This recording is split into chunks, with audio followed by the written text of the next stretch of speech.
Start there. Got everything, right? Okay. Greetings and salutations. Good morning. I'd like to call the Kane County Transportation Committee meeting of Tuesday, September 19th to order. We'll start with the roll call.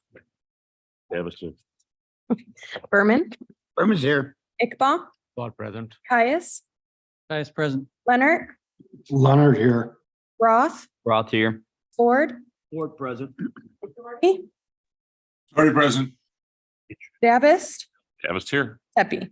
Deputy here. Gibcor, All right.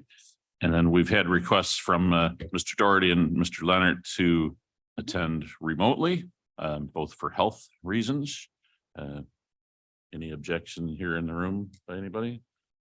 Seeing none, we'll accept their attendance with full participation and voting intact.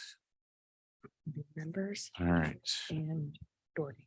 And now I would ask for a motion to approve the minutes of August 15th. Mr. Chairman, this is Caius. I would ask for unanimous consent for the approval of the minutes from August 15th, 2023. He's here. Thank you for that. And seeing nods, Objection? no objections, we'll accept that without objection. Minutes are approved. Public comment.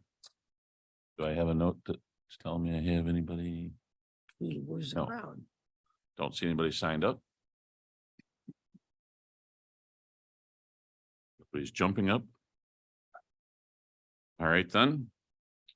We'll move on to finance, and Tom, the stage is yours.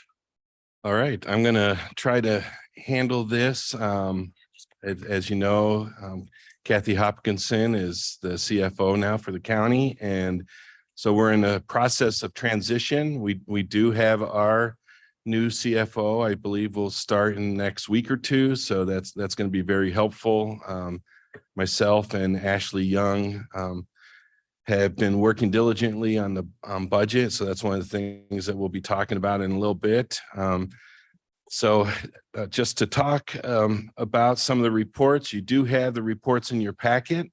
And I'm just running through a couple that are standard that finance sends us. I did want to spend just a moment on this report. This is one that we produce at the Division of Transportation. And I'm not sure how many of you ever take a look at this report, but it shows the revenues and expenditures month to date and year to date. It also shows a lot of information that hopefully is good that you can really try to take a look at. The fund balance is shown on there for all 19 fund accounts. And so 19 fund accounts is a lot to track, as well as a lot to track the cash flow. And so this is one of the sheets that kind of just boils down the cash flow. The fund balances for our 19 funds is currently around $143 million in those accounts. But if you look at the column just to the right of that, the contractual obligations is $120 million. And that $120 million is a lot of money. And so I think it's important that you understand that. Those contractual obligations are not things that occur in 1 year. They're not necessarily things that occur in 2 years. Sometimes some of the projects are 3-year projects.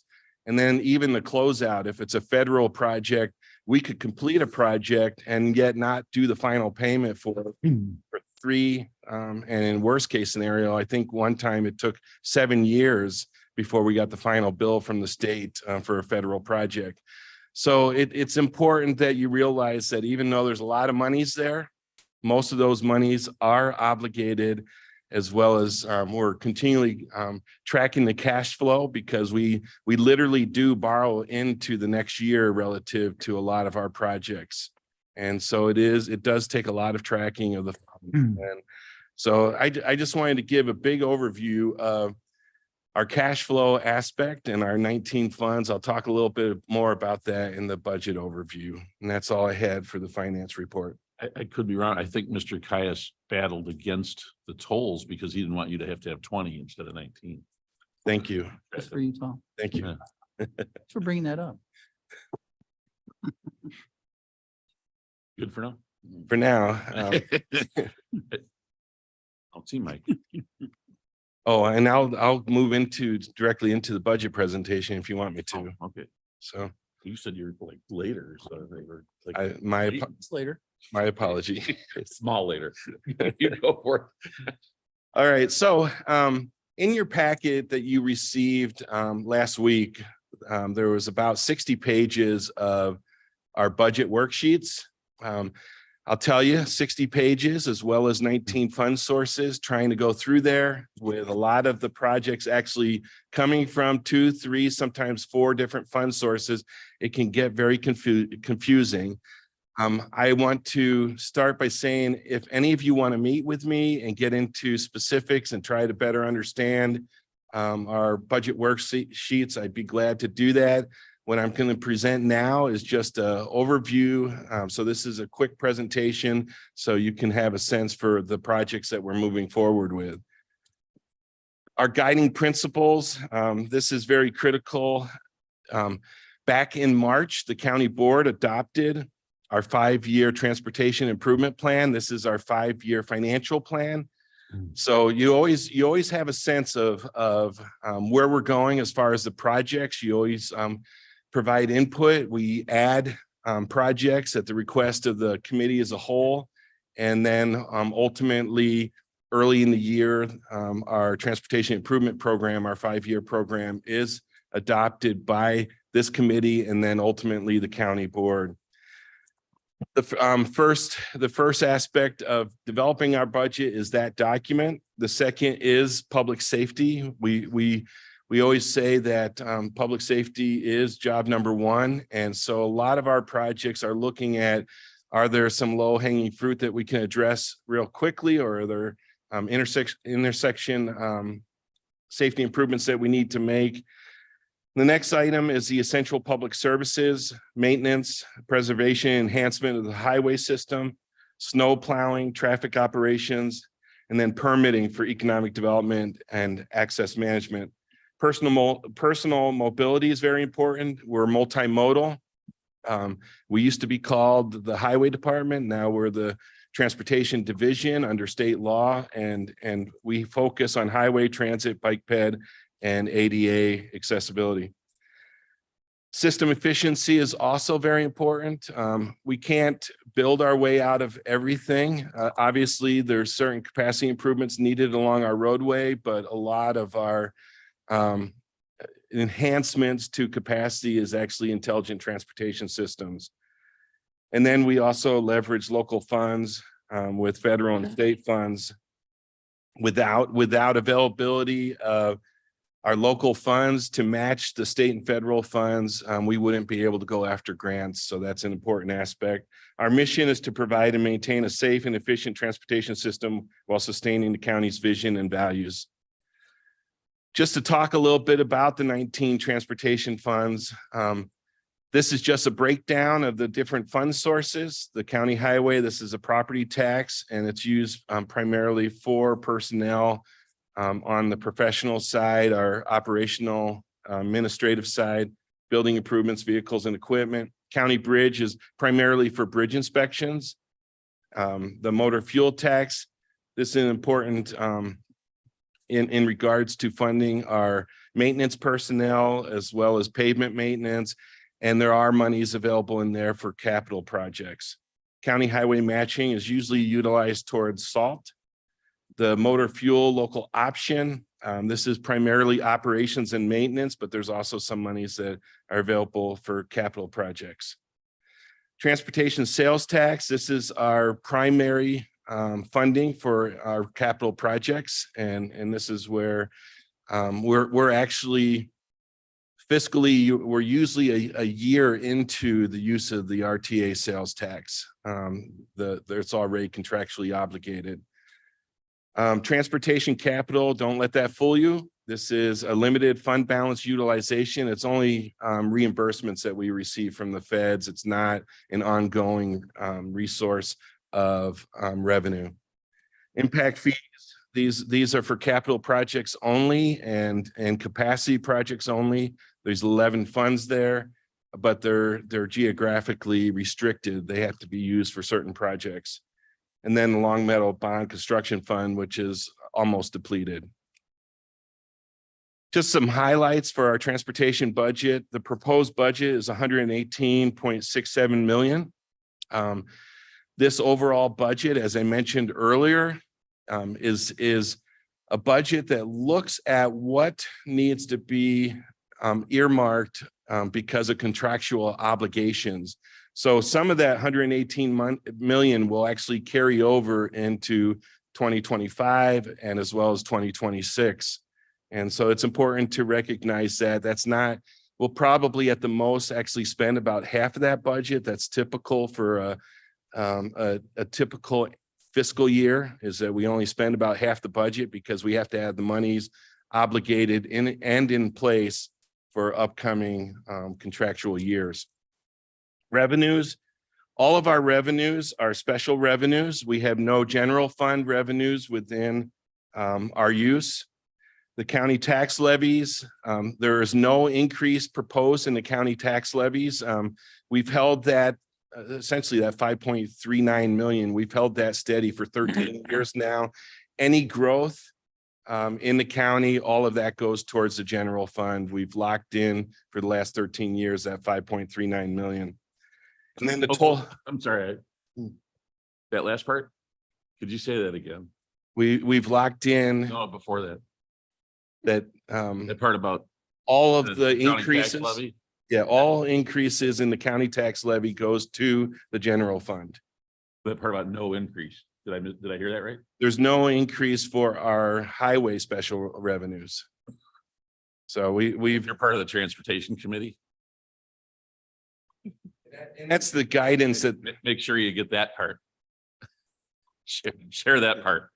that's the guidance the Sorry, go ahead. Transportation Committee has given us for the last 13 years, that we do receive increases in the RTA sales tax and motor fuel. And so the Transportation Committee historically has said, can we give the highway increases, give that to the general fund? And that's one of the ways that we assist in addressing those types of concerns. Road and bridge capital projects is 84% of the budget. So that is primarily what we do is projects, whether it be maintenance, safety, or capacity improvements. Below is listed a bunch of different projects. Long Meadow is 24 million. Doberman, we have about 12.5 million. Bridge structures maintenance, 12 million. Intersection safety, 15 million, sorry. Pavement maintenance, 13 million. Traffic operations enhancement, 6 million. Bike pad, 2.5, and ride and cane, 1.5. This does not add up to the full 84%, but it gives you just a big picture overview of our budget and what those monies are going to. Almost half of the monies that you see there are current contract obligations. We have about 45 million that is a carryover from this year's budget into next year's budget. That is an estimate. Again, we're always tracking cash flow, and we anticipate out of the 120 million of obligations currently, at least 45 million of that we need for next year's budget. So it's just, again, it's cash flow is a big item here. From year to year, our budget could go up and down $10-20 million depending on what projects are moving forward. And Tom, would we expect once the Long Meadow Parkway is finished, then, and the Doberman, we'd see a drop? Will we see? We will see a drop. I anticipate over the next year or two that you'll start seeing budgets that are 20, maybe 30 million less than the last 2 years. Because these are monies that are old monies. They're fund balance utilization funds primarily on a fiscal year. You might see maybe 50 million in new revenue. So a big chunk of our budget is typically carryovers from the prior year. Just a quick overview of the revenues and expenditures. Again, you see the various revenue sources. You also see 2023 versus 2024 and the delta, the changes that occurred from 23 to 24. Expenses, what I tried to do is just break down salt, building and vehicles and equipment, fund transfers, riding cane, pavement maintenance, bicycle ped projects, bridge repair and maintenance, intersection safety, new roadway lanes, traffic safety, and then debt service. The debt service is for the Long Meadow bond.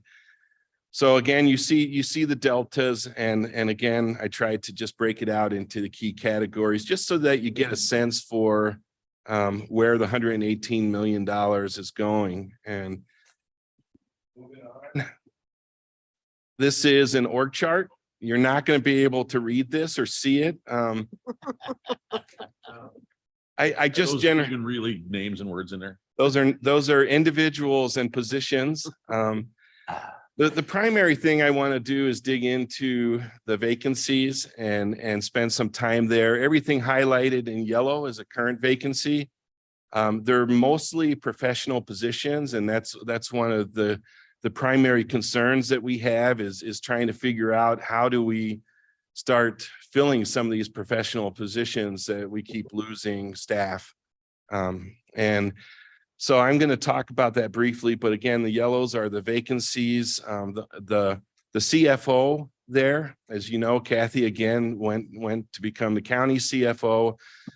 We did make an offer and it was accepted, and hopefully in the next week or two, we'll have a brand new CFO that will come on board and assist us with the overwhelming finance aspects of our department. So again, hopefully that all works out and we'll have that new person on board in the next week or two. Just digging into the specifics, we have a total of 77 positions. Out of those positions, we have 64 that are filled positions, and we have 13 vacancies. Those 13 vacancies also include interns and part-time. So it's 7 full-time vacancies that we currently have, as well as 2 interns in Fund 300, and then 4 snowbirds in Fund 302. 300 is the County Highway Fund, and 302 is the Motor Fuel Tax Fund. Out of the 300 vacancies, the Fund 300 vacancies, we have 9 total. We have 2 design project managers that we need to figure out how to fill. We've been addressing some of the external market disparities and trying to bring people in, but every time, and again, we've only actually had a couple applications over the past year. So it is a daunting task to even find engineers at this point in time. And I know for Jen O'Connell, our chief of design, that we really do need assistance here. We've been trying to cover it with contractual staff, with different on-call engineering services, but that doesn't give us the level, the quality of service that we need for the public. And I'll talk about that in a moment. We also need a construction manager. This is also a professional engineer position. We have 2 regional planning positions, our county bike ped planner that we need to fill, as well as a transportation planner position. Jackie Forbes has been doing a great job with even in the midst of the need to filling those positions. But these positions are critical. They not only assist the county in going after grants and doing the planning and programming of all the federal and state funds that we have, but they also assist all the municipalities within Kane and Kendall County, because we also do the planning and programming for Kendall County as well. So very critical. It's important that we get these positions filled as soon as possible with professional staff that can assist in at the level that's needed. I mean, these individuals literally anywhere from $15 to $20 million worth of grants annually that they are assisting the county and the municipalities with. So very critical that we get them filled. 1 permit and traffic engineer. Permitting was actually at half staff. We did hire recently 2 individuals. But we really need the professional side. We need engineering staff. We do have 2 wonderful individuals that just started recently, but we still need to figure out how to address the professional side. And then our chief financial officer, I just shared with you, hopefully in the next week or 2, we'll have somebody on board. Vacancy impacts, just a quick overview. This jeopardizes a lot of things, and by having these positions filled, we enhance safety, we enhance project management, we enhance value engineering. If that's a new term for you, that's where our staff is continually evaluating what the consultants are submitting to us and trying to figure out ways to provide cost savings as well as to look at context. You know, because a lot of our projects go through municipalities or are alongside forest preserve. And so it's really important that the community aspect is evaluated in context. Planning, there's a lot of planning efforts. You've adopted a whole bunch of plans in the last year. Hopefully that gives Jackie a reprieve, but at the same time, those plans are annually readopted, reaffirmed. And so we need planning staff.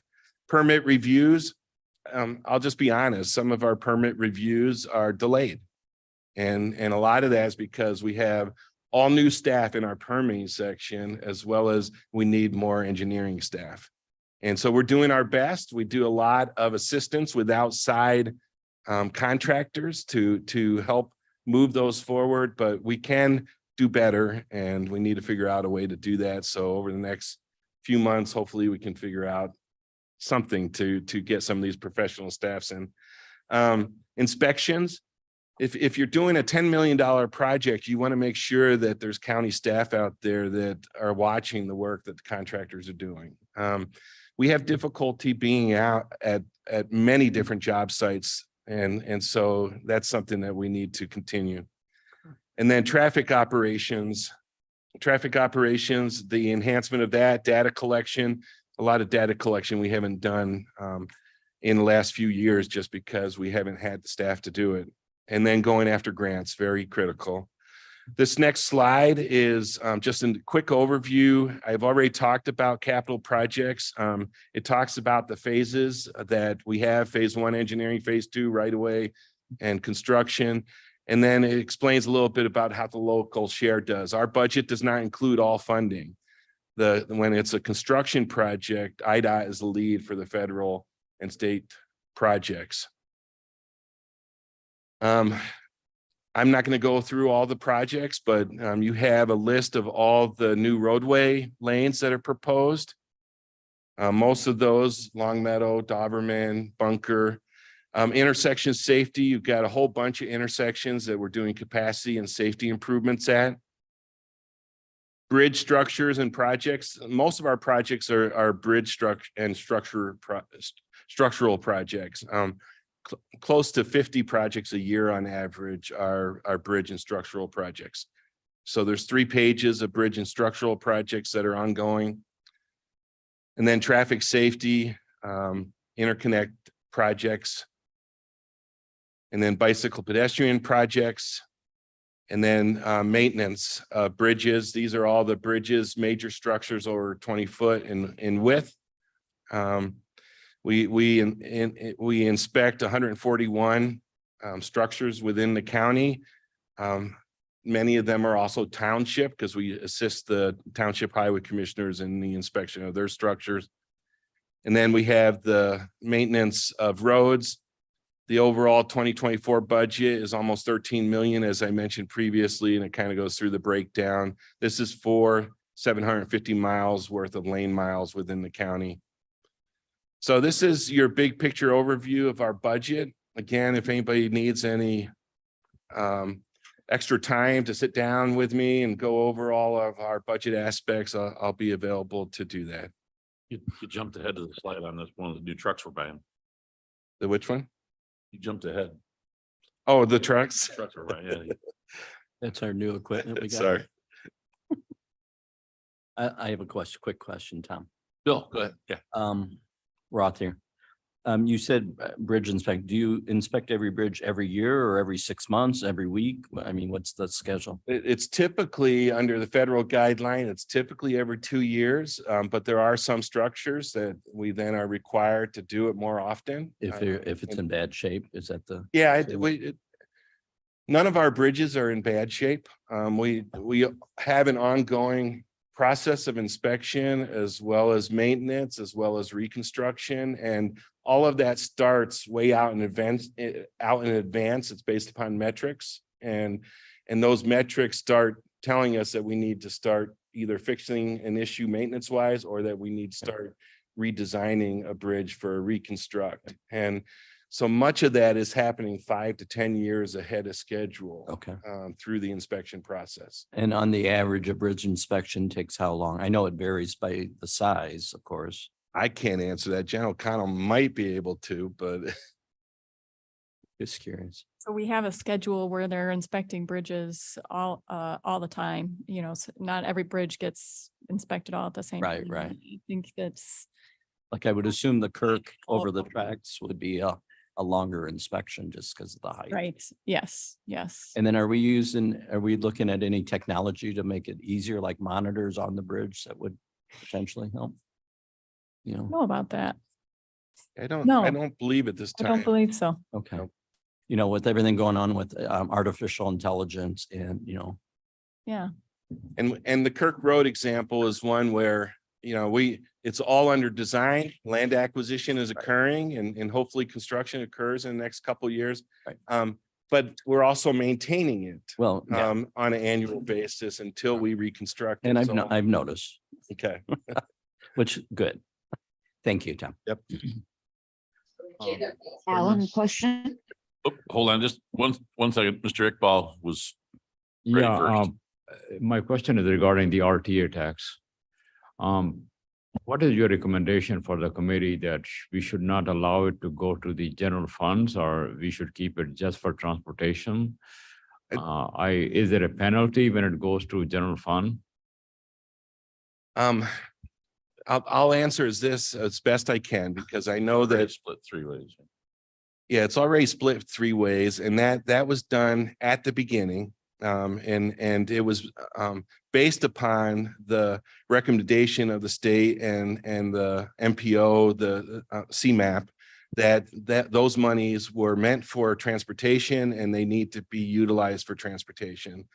CMAP has gone on record that those funds are funds that they went after to help the region in transportation funding.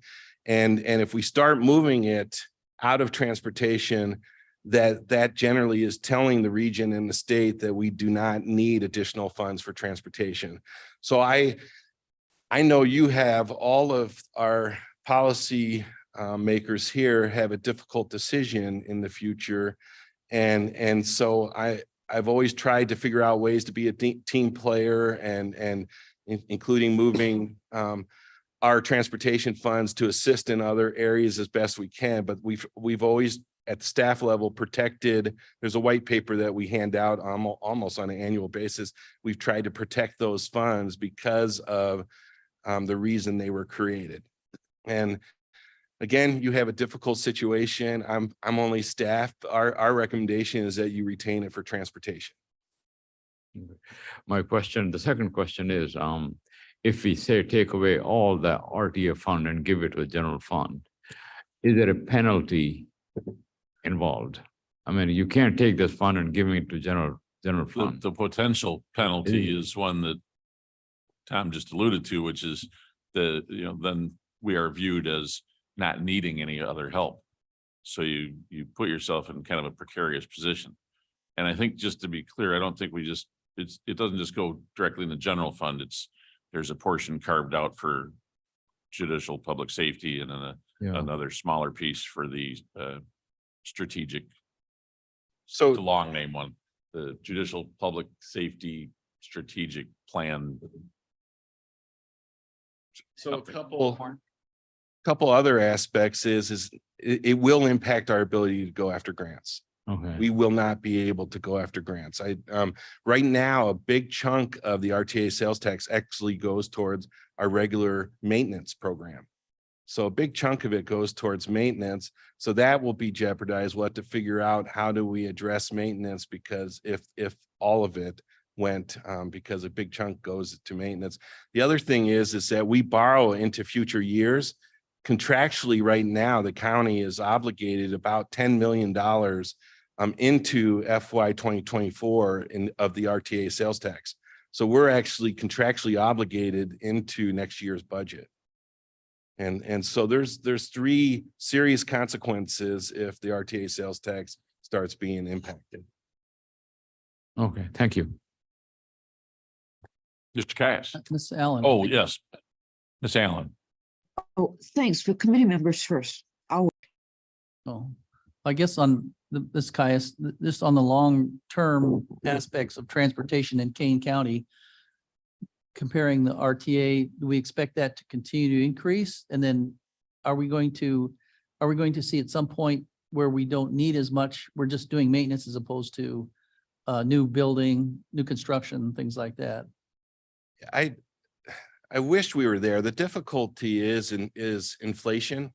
I look at, 20, 30 years ago, and just to resurface a roadway was $30 a ton, and now it's $90 a ton. So the costs of maintaining our transportation infrastructure has tripled in costs over the last 2 to 3 decades. And the revenues are not keeping up. We really, almost all of our revenues are starting to be utilized primarily for maintenance. You're not going to see projects like Longmeadow and Doberman in the future. It's primarily going to be all the funds going towards just maintenance, just to keep on top of existing infrastructure. Deb, did you still have a question? Yeah, that doesn't sound good. No. We need to be able to see into the future. I mean, who would have, someone may have predicted that Bliss Fabian was so dangerous that we needed to deal with it. But if we don't have planning opportunities and money to back it up, something like that would never happen. And I'm not sure that's going to change in the future. My question had to do with the professional personnel you're trying to hire. Are we not able to offer enough, or are there just not a lot of graduates coming out of colleges with engineering degrees these days? I want to be careful how I answer that. We should always be encouraging the next generation. There's the various STEM efforts that some of our professional organizations are involved in, trying to figure out how to encourage more people to go into engineering. There's also a brain drain that's somewhat occurring where I've actually lost a number of staff out of state. And then you also have capital programs, which is a good thing, but those capital programs at the regional and state level, there's a big need by our consultants, and generally municipalities consultants can pay more than counties generally. And so there is a brain drain that's caused by that. Thanks, Tom. Nothing huge piles of money don't solve, but we haven't found, it's hard to find those. Any other questions, comments for Tom on the budget presentation? Chairman Davis, can I follow up with one other thing? Of course. Go ahead, Ms. Allen. The RTA sales tax is so important. Can you remind us about the 3 divisions of that money, transportation and what else? And the percentage. Yeah, and I wish Roger was here, but there's 3 segments. One is for the transportation, that's the largest component, but then public safety has been divided into 2 different segments, and one was to address some of the IT aspects that public safety needed, as well as then the general operations. And so those are the general areas. If you go online and you look at the financial policies, it's a little bit more specific. Okay, The good. lion's Are you- share has remained with transportation. Is Deb. that about 82%? That's just what I'm remembering. To be honest, I don't remember the percentages right now either. The- Okay, Like I said, we can check the on that. lion's share remained with transportation, but there was a significant percentage cut out for public safety, and then a third considerably smaller portion for the judicial public safety strategic planning, the IT portion of things. I don't remember the exact ratios, but those are the three categories. Hope that helps for now. I'm sure we can look up the exact numbers. Sure, thank you. Mhm. It used to be 82, 82, 15 and 3, something like that. Well, it sounds like you might have a better handle on it than we do at the moment. I wouldn't disagree with that. I think that's probably pretty close. Mr. Roth, did you have one more? thing? Did we receive an email on this presentation, your budget presentation? Yes. I didn't open it to make sure it was. Yeah, this is included. I sent all of the exhibits and my apologies for the delay, but It is, and we do have it, so thank Yep. you. Probably trying to get approval from your committee chair or something. Slow it down. All right, anything else then? All right, we'll move on to maintenance then. Morning. Maintenance is pretty normal. We're finishing up our right-of-way mowing, be done this week. All right. Need any trucks? Yep, and then we got a couple trucks, definitely not our normal routine here. We've been trying to follow purchase procedures as close as we can. We've done the county vehicle approval policy, scoring the vehicle. We actually are purchasing through a county approved vendor corporation to purchase. The difference here is timeline. So we don't have time.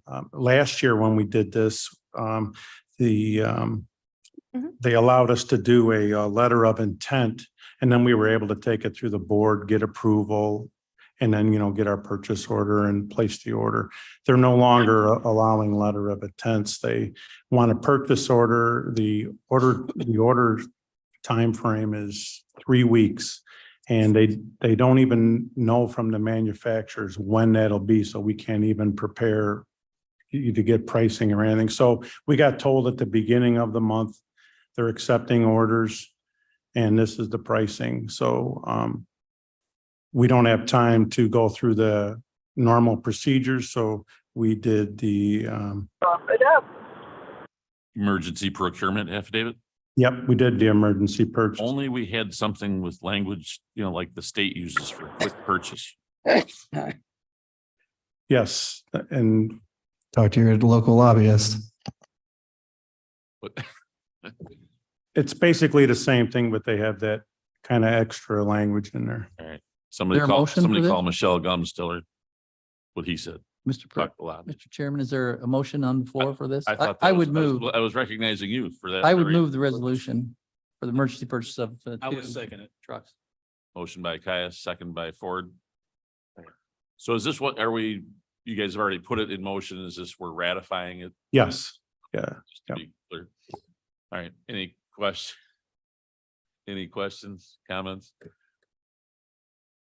Berman, Berman, yes. Iqbal, Yes. Caius, Nice, yes. Leonard. Mr. Leonard. Roth, Roth, yes. Ford, Ford, yes. Doherty, Yes. Davis. Davis, yes. Passes. All right, thank you. All right, Leonard, thanks. yes. There he is. We're getting worried, Bill. All right. Safety. Planning and programming. Jackie? Yeah, Good morning, everyone. In your packet was our usual report. You have the Kane Kendall Council of Mayors newsletter this month, sharing some funding opportunities that are out there, CMAP updates. IDOT put together a pavement condition rating data that we're able to use. So we're excited to have that. That's mentioned in there. For those online, you can click on the link to view the newsletter. Our Ride and Cane program, I believe we're over 60 registered riders now. We continue to increase the number of riders that are registered as Ride and Cane sponsors. And then also overall, we are increasing the number of riders every year. Our ridership number, or every month, our ridership numbers are going up. We are meeting with Metro Strategies Group to kick off our marketing plan to get the word out about Ride and Cane and what the best way is to do that. So we have that meeting this afternoon, and we'll be working with them in the next few months on putting together this plan. And then finally, the impact fee program report that we typically see in the packet, I'm going to change that a little bit. I think it would be more meaningful for you if you saw some trend data and I presented it quarterly instead of every month, because it's hard to see the differences from month to month in those numbers. So stay tuned next month. Hopefully we'll have something a little more meaningful for you to see as part of that. And that concludes my report. Okay. Thank you. Are you one of the 60 members, Mr. Cass, Of, of the writing? oh, No, not yet. not yet. Got my electric car. Okay. Yes, Anybody wants to? we're all going to use our microphones diligently. Thank you for the reminder, Mr. Leonard. Jackie, you're I moved. it's Sorry. like Mr. Deeds. All right, yes, and you're still up. All right. Thank you for your patience. I was gone the last couple of months and haven't been able to give you the demonstration of the bicycle and pedestrian app as I promised, but I'm here today to do that. So on our website, our KDOT website, we do have a link right on the front for the interactive bike and pedestrian app. You can also access it by going under resources info and bicycle and pedestrian resources. So I'll go ahead and get started. This is a GIS-based app. It is not one that you go out to the app store and download. It is just going out on the web and finding this. We still call it an app, but it's a little different than what you might be used to. On the left-hand side here, we've got our welcome screen with information that you can read through. You can also hide it by clicking on this little arrow. As I mentioned, this app had launched back in November of 2018. So we've had it for a while. We've had a number of different bicycle and pedestrian coordinators who've been working on it, starting with Ryan Peterson. We've had Troy Simpson, Casey Crowley, and Jessica Abnell Norm most recently. So we've been making updates throughout, but we did kind of do a new overhaul and refresh of it after we finished our bicycle and pedestrian plan. So I wanted to mention that too. At the top here, you have different screens that you can choose and information that you would like to see. So if you choose the local and regional trails, you'll have the information here on the left that you're used to seeing. And again, you can hide that. You can use these buttons to zoom in to see certain areas, or you can even do a search for a certain address. So let's say we want to see what's nearby us here.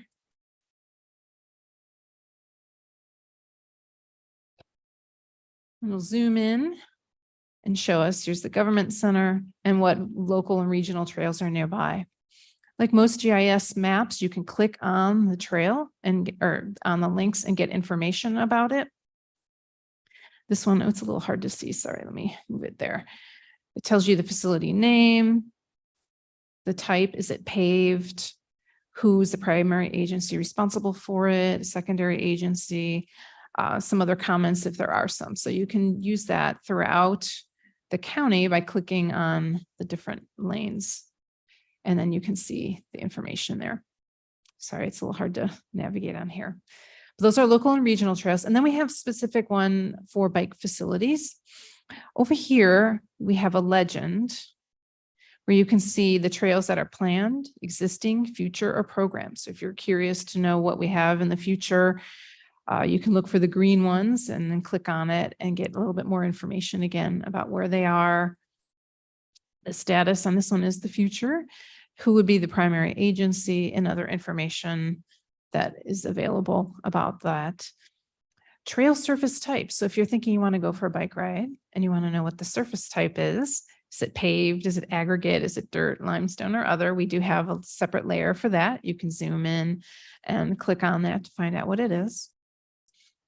We have one for the forest preserve, so you can see where our forest preserves are in the county. It is possible we need to update this if the Forest Preserve District updates their layers. I think we have made an acquisition that may not be on this layer yet, but we'll do that. But you can see the proximity of our different Forest Preserve districts to existing trails. Again, clicking on the trail will give you information about that trail. We have bike shops. We do our best to keep this one updated, but if you are out on a ride somewhere and you get a flat and you want to see if there might be a bike shop nearby, this is pretty handy. You pull up our app on your phone and you can find the different bike shops, click on it, and it has all the information that you would need, including the hours. This. All right, sorry, it's not showing as well on here.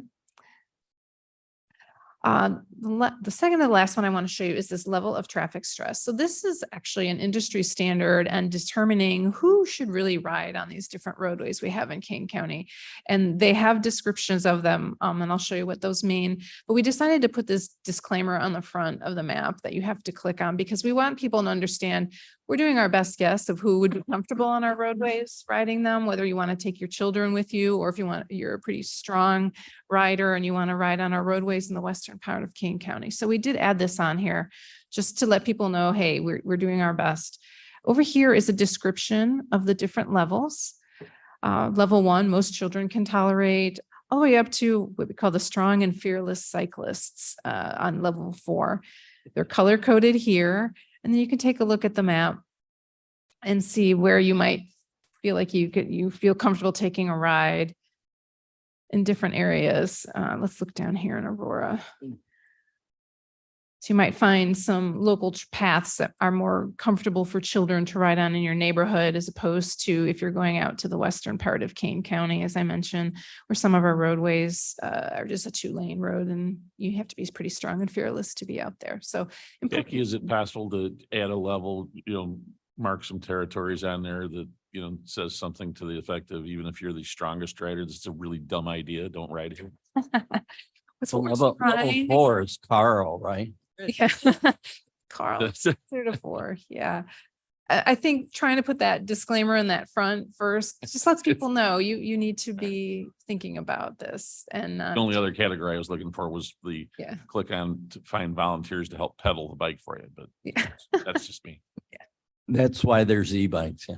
Yeah, the e-bikes.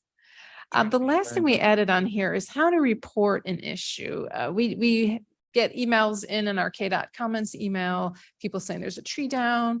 The Forest Preserve District has a really nice report an issue link. And what we did is we embedded that into this app so that most of our trails are under the jurisdiction of the Forest Preserve District. So we thought it made sense to start with this and they can use their tool. So you kind of move the map around. We're near Dean Street in St. Charles right now. And until your marker there hits where you're at, and then you confirm the location, and you go through several steps to report your issue. The Forest Preserve District picks that up and then dispatches someone to take a look at it. Or if it's just a question or a comment, then they address that. We do say, if you see a message that says location is out of the service area, kind of where we were before I started here. Let's see if I can get away from there.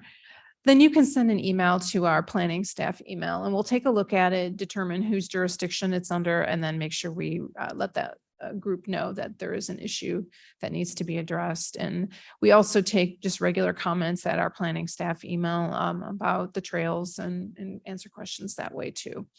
So this is our refreshed bicycle and pedestrian app. If you're on here and you want to share it with friends, we put links to different social media sites so that you can click on it, log into your own account, and then you can share it out with people. But we're excited to have this. It is a full-time job, I think, to keep updating all the layers and make sure we have everything. But if you have any suggestions or comments for additions, we're open to your input.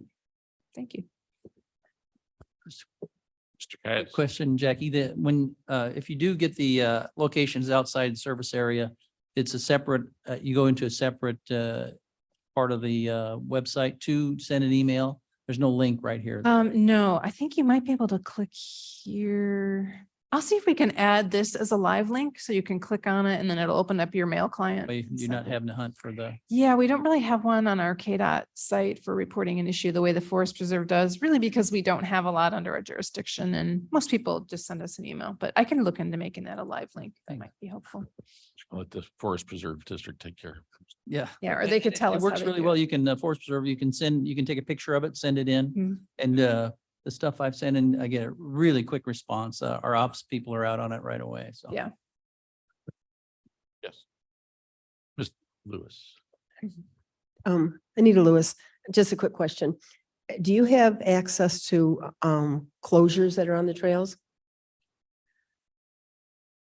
If it's in a GIS layer, it might be available, or it's something that we can look at and be aware. For example, right now, the Fox River Trail right around here is closed, and I don't think that's on our Right, map. on the because I map know right now. I'm in Aurora, so the Virgil Gilman part of that is closed now. Oh, okay. And I was like, and I just Yeah. started re-biking again with my e-bike.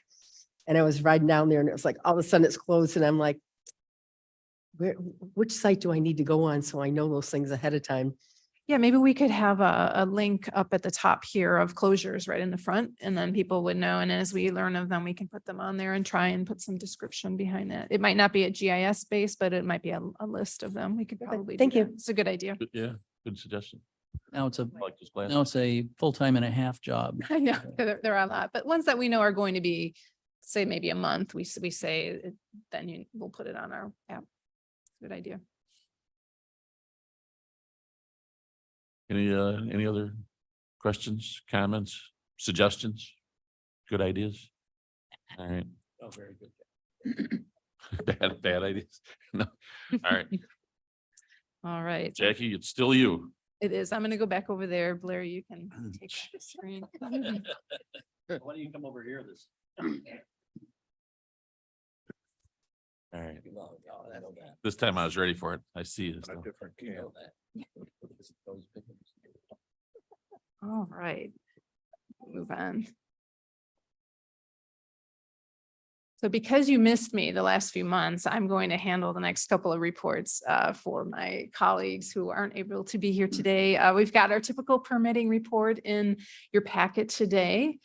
I wanted to point out, we don't have them in the packet itself, not in the exhibits. You do have various reports that you see in there. We are making a transition from the City View system to Acela. So some reports are new because they're through Acela, and then some of them are still the old City View reports. So at one point when we're ready, we'll be transitioning all the reports into one format, and then they'll look a little different in your packet, but they'll be more uniform and it'll be easier for you to read. So wanted to point that out as part of their report. And if you have any questions regarding the permitting department, I'd be happy to take them. Seeing none, All right. it's still you. Still me, Traffic Operations Department monthly report. This is in your packet, usual information regarding our signal interconnect and our safety operations group that meets and reviews anything that they've received from the public or from our committee members, anyone who has some comments that need to be addressed by the transportation group. We have that meeting continuing, and then we have the ongoing activities. One thing I did want to mention to this group is a reminder that if you see anything that doesn't look like it's working right with our traffic signals, definitely reach out to us. I'm going to give you an example of last week. I had a neighbor reach out to me about a specific traffic signal, and she told me there was a lot of chatter on social media about it. Thankfully, someone had reached out to our KDOT comments email and said there's a problem with that traffic signal. The next morning, I had reached out to Stephen and mentioned it to him, and he was already on it. He was able to send out the on-call engineering group to take a look. And sure enough, there was a problem with the traffic signal timing in there. Some of the wires were damaged in the cabinet. They fixed it. So within 24 hours, that issue was resolved. So it is important. Sometimes you think, I'm waiting too long for my left arrow to turn on here or anything else that doesn't seem right in the timing. Definitely reach out and let your residents know they can do that too. sometimes you'll reach out and it may not always be the resolution you're hoping for. There might be other things at play. Sometimes people will request a stop sign or traffic signal, and being on the committee, you know that there's warrants that have to be met before we do that. But everything does go through that safety group and is reviewed and looks for maybe other ways to address an issue if we're not able to put in a stop sign or a traffic signal, or even if it's not on our roadway, how we can help out. So it was a good reminder that if you see something that doesn't seem to be working right, definitely reach out to us and let us know about that. So, any questions on this report? Seeing none, All right, you're done with me this month. Thank you. that's it. That's it for Jackie Thank Brown. Great job. Good morning. Last week, we had a successful project information meeting for the North Randall Road Multimodal Project in Elgin. It was a good turnout. We had 40 people in attendance, and we'll be holding a second public information meeting for that same project tomorrow night, 5 to 7 at the Randall Oaks Rec Center in West Dundee. The information for these public information meetings can be found on our project website at randallroadmultimodal.org. We also have another construction flyover video for you this month, this time at the Bliss Main Fabian project site, and that will be presented after the construction photos. Those are our highlights on the IMP report. Unless there's questions, we can move on to those photos.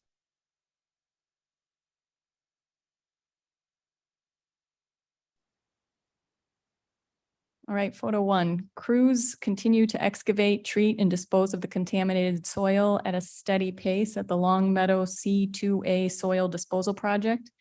They are nearing the end of the special waste treatment and will start hauling non-special waste treatment in the coming weeks. The Doberman Road Extension Project is taking advantage of the nice weather and making great progress. These photos show piles being driven and construction of the MSE wall abutments.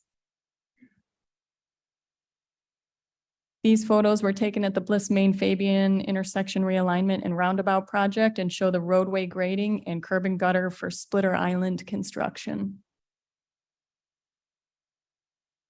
Slide 4 also shows the Bliss Main Fabian construction site taken from a small airplane and a drone. And these overhead photos give a really nice perspective on this large realignment project. Work began at the Orchard at Countryside project last month, and here crews are shown removing pavement in anticipation of this intersection widening. At the Orchard Road at US 30 intersection improvement project, crews are working on sourcing parts to keep working on installing the electrical items.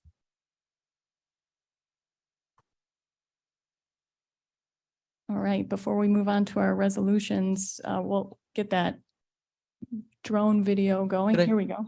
One question, Mr. Yes, Chair, if possible. guys. Back to Long Meadow Parkway, I was back up at the top there. You said that they've finished their, I'm not sure I recall hearing that terminology.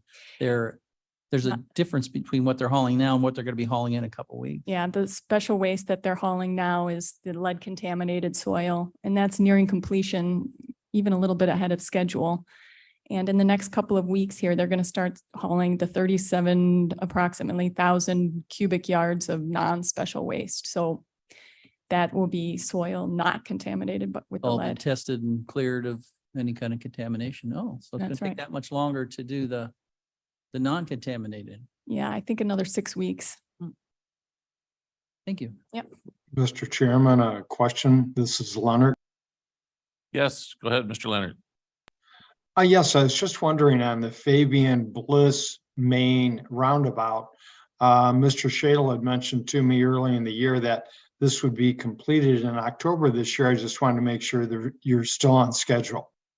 Yep, we're on schedule to open by November 23rd. So we're hoping for a very mild fall because we will need those extra weeks through October, and we really but the project is scheduled to be open before Thanksgiving.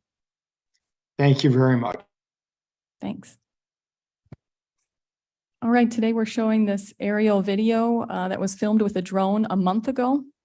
If you don't mind, Blair, starting it over. I'm not quite ready to start yet. It goes fast. This first shot shows the roundabout partially paved with concrete.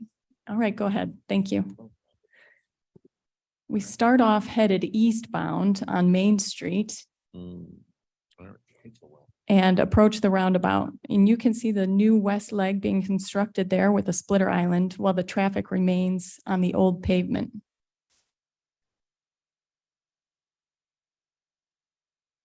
This shot pans the half-built roundabout counterclockwise, south to north. And now we're traveling north on Fabian Parkway with a great view of the completed splitter island and final pavement pouring.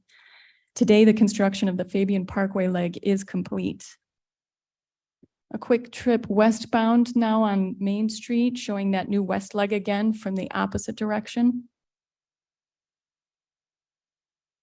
And now we're looking south on the newly aligned Bliss Road and a great view of where it meets Old Bliss there in the distance. Now we're panning down to the new double box culvert carrying Lake Run Creek, and we're headed north now on the newly aligned Bliss Road up to the roundabout. And you can see partial construction there of the splitter island on this south leg. Currently, Main Street is closed to traffic and stage 3 is ongoing. There's 4 stages of construction. Detention and compensatory storage basins are complete. The box culvert crossing at Lake Run Creek is complete. The retaining wall construction on Main Street is complete. And as I mentioned earlier, the project is scheduled to open by November 23rd of this year. There has been a lot of progress that's been made in the past month. So yeah, this is a great video. It's just a snapshot in time from about 4 weeks ago.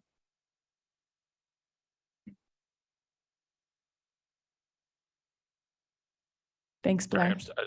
Yeah. Just enjoying the video. Yeah. You know, I don't think that I'm not sure that the pace has really picked up considerably, but you get to certain stages in it and there's more to see. So it feels like it's going faster and it feels like that now, which is kind of gratifying. So Yeah. why they're pretty. I agree. Going real fast. I drove by Yeah, there just it's- last week and it's changed. This was a month ago. Yes. Yeah. Close. Well, Main Street is. Well, Main Street Fabian's open. He drives on the shoulder anyway. All right.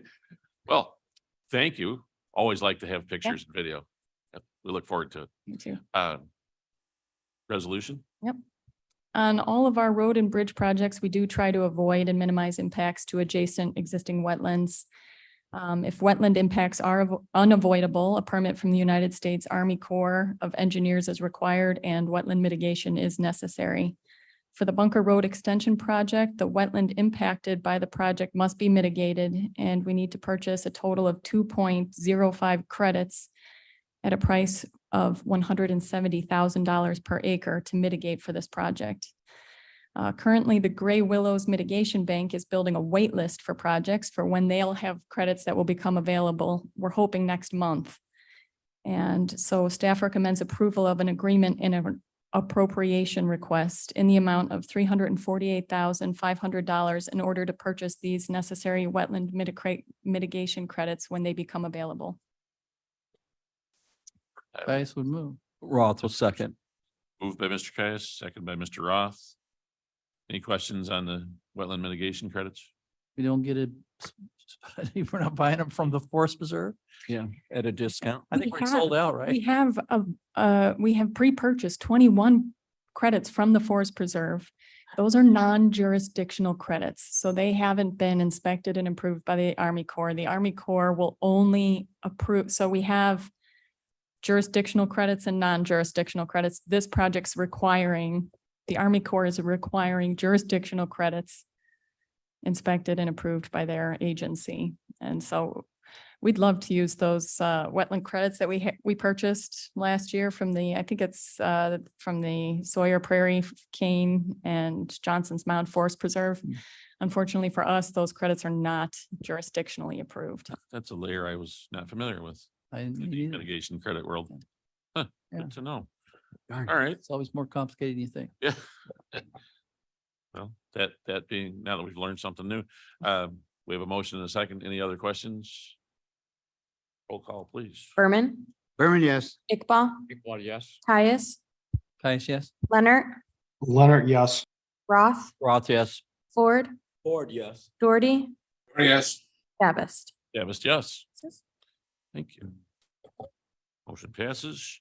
All right, and Resolution Tell us about C that. is a paperwork exercise approving an amended and restated IAG reciprocity agreement with Easy Pass Interagency Group.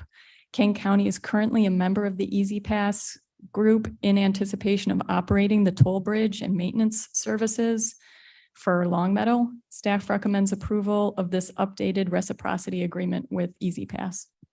Roth will make a motion. Ford seconds. moved by Roth, seconded by Ford.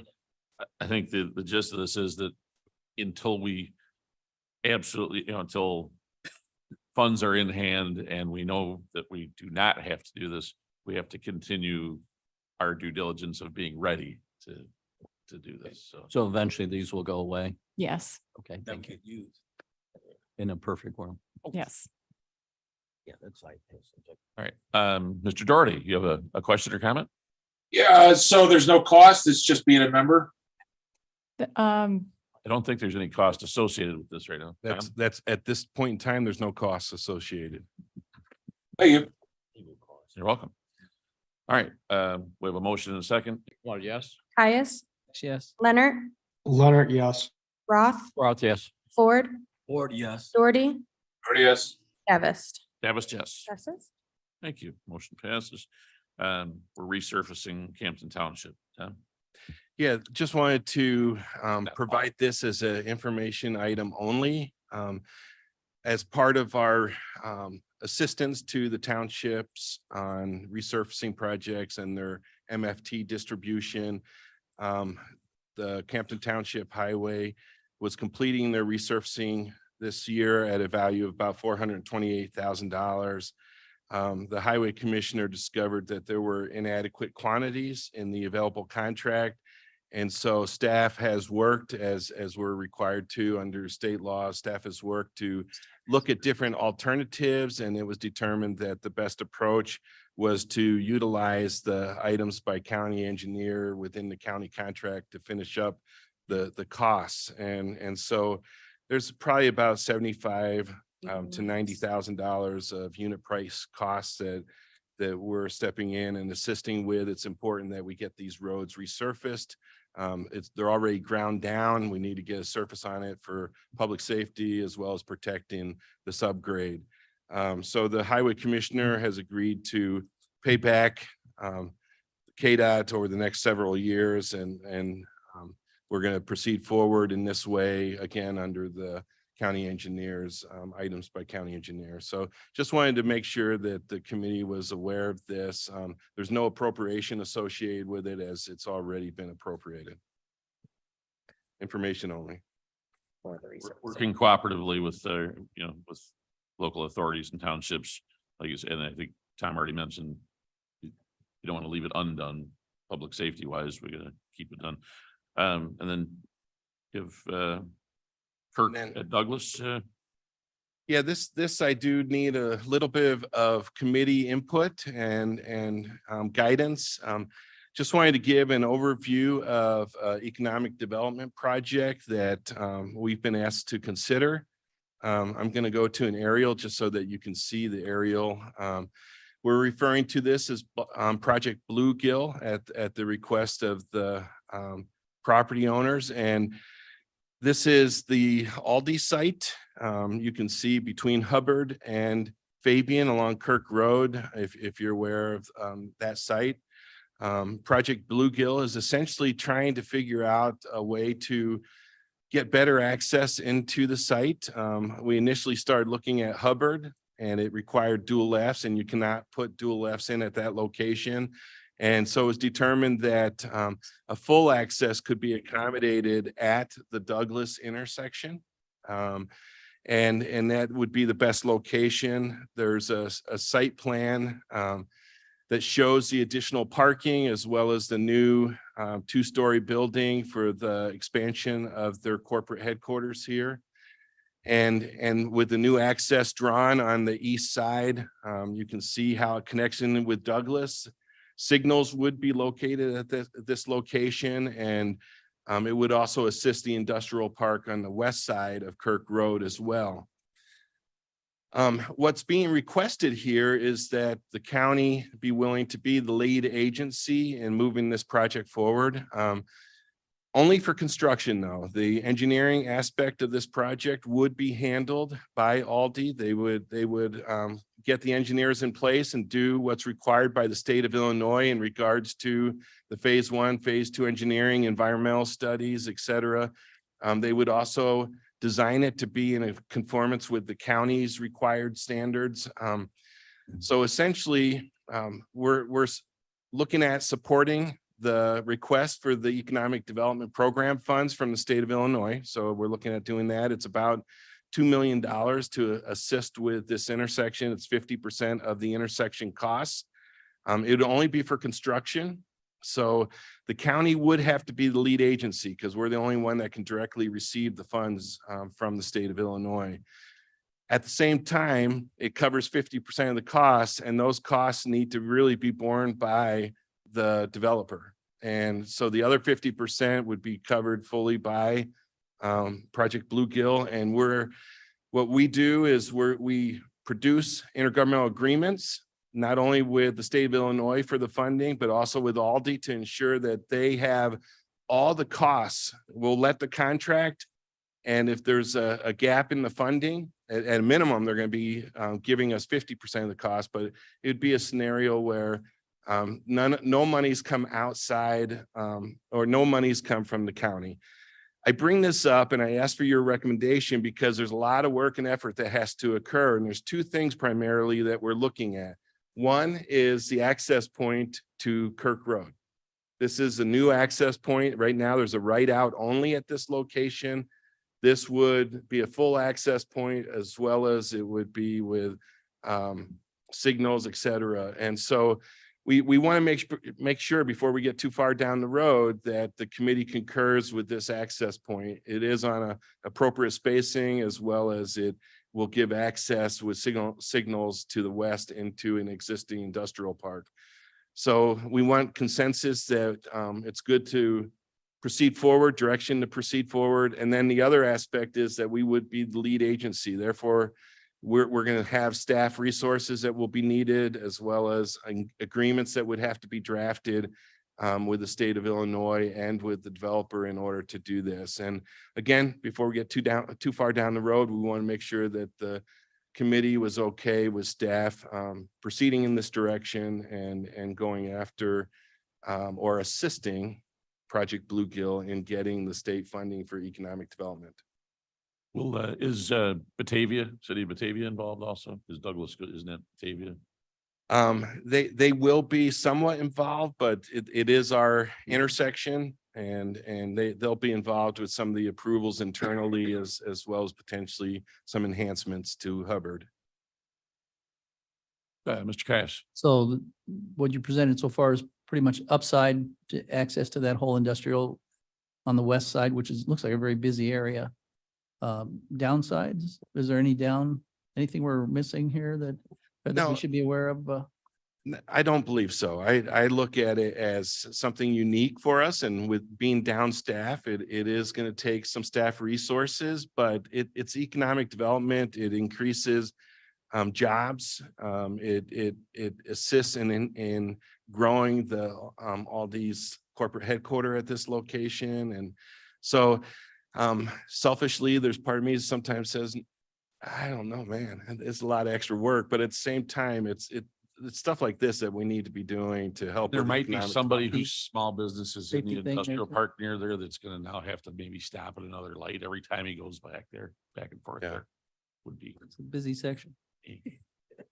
So, that part doesn't thrill me, but the rest of it, I'm very familiar with this, and the Aldi facility is impressive, and the fact that they have chosen this to be their corporate headquarters and are adding that many square feet is encouraging news in terms of tax base and bring business here. What's So with Bluegill?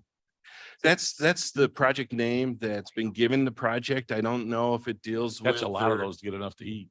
I mean, it takes like 6. Aldi is going to start selling more fish, maybe. I don't know if it deals with their, I'm all worked I got up. all upset. I'm Thank you. passionate about fishing. Sorry about that.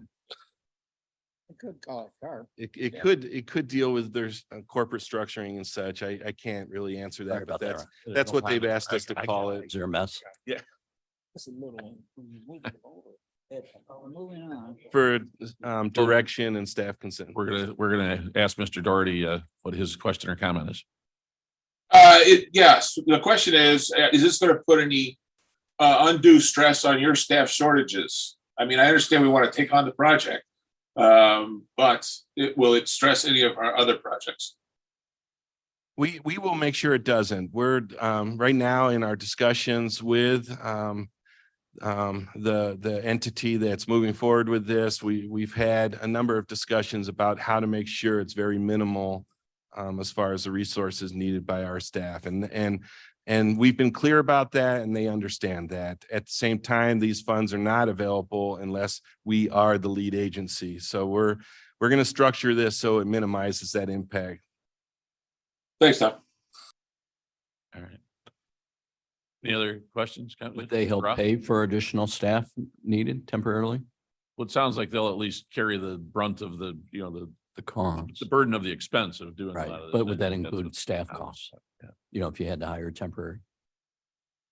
We already go to outside engineers, so we'll send them the bill. Yeah, that's what I'm saying. Yep. Okay. Mr. Ford, were you giving me a motion to place reports on file? I do. Oh. Unanimously. Hold on one second. Oh. Did you have more? Make sure that I have the consensus because Oh, of the, oh, yeah. because of the access and Sorry, because I sensed that there was some consensus there, but let me formally put that out and watch for people nodding their heads. Oh, no, he is. All right, thank you. I'm gonna go with the yes on it. please. Yeah. So back to your motion, Mr. Ford, you moved to put the reports on file Yes. and seconded by, I believe he Rob. asked for unanimous. Unanimous consent. I oh, did. even better. Yes. I'm sorry to have cut you off like that. Any, Objection. looks like everybody agrees to that too, so without objection, we'll do that and put them on file. Yes, put 'em on file. Two. All right. I know you're heartbroken, but I don't know of any need for executive session. I don't have any more new business to bring to anyone. One more shot at public comment. Anybody? Rato motion to adjourn the meeting. And a second from Mr. Ford. All those